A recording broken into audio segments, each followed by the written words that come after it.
Hi hello నమస్తే welcome back to our channel. తేనె సహజ సిద్ధమైన తీయని పదార్థం. దీన్ని సంస్కృతంలో మధు అని పిలుస్తారు. ఆయుర్వేదం తేనెను గొప్ప ఔషధంగా పేర్కొంది.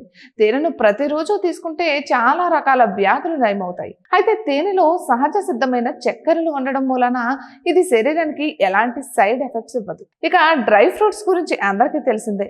డ్రై ఫ్రూట్స్ శరీరానికి శక్తిని, ఆరోగ్యకరమైన కొవ్వులని ఇస్తాయి. డ్రై ఫ్రూట్స్ లో ప్రోటీన్స్, విటమిన్స్, యాంటీ ఆక్సిడెంట్లు వంటి పోషకాలు పుష్కలంగా ఉంటాయి. ఇవి దీర్ఘకాల ఆరోగ్యాన్ని ప్రసాదిస్తాయి. అలాంటి డ్రై ఫ్రూట్స్ ని తేనెలో నానబెట్టి తింటే శరీరానికి చాలా అద్భుత ఫలితాలు ఉంటాయట. తేనెలో యాంటీ బ్యాక్టీరియల్, యాంటీ ఫంగల్ లక్షణాలు పుష్కలంగా ఉంటాయి. అలానే తేనెలో నానబెట్టిన డ్రై ఫ్రూట్స్ తీసుకోవడం వల్ల రోగ నిరోధక శక్తి బలోపేతం చేయవచ్చు. అలానే చెడు కొలెస్ట్రాల్ ఎక్కువగా ఉన్నట్లయితే అలాంటి వారు తేనెలో నానబెట్టిన డ్రై ఫ్రూట్స్ ను తినాలి. ఇది చెడు కొలెస్ట్రాల్ ను తొలగించడంలో సహాయపడుతుంది. ప్రతిరోజు కనీసం 1 స్పూన్ తేనెలో నానబెట్టిన డ్రై ఫ్రూట్స్ తింటే తేనె, డ్రై ఫ్రూట్స్ రెండు శరీరానికి చాలా శక్తినిస్తాయి.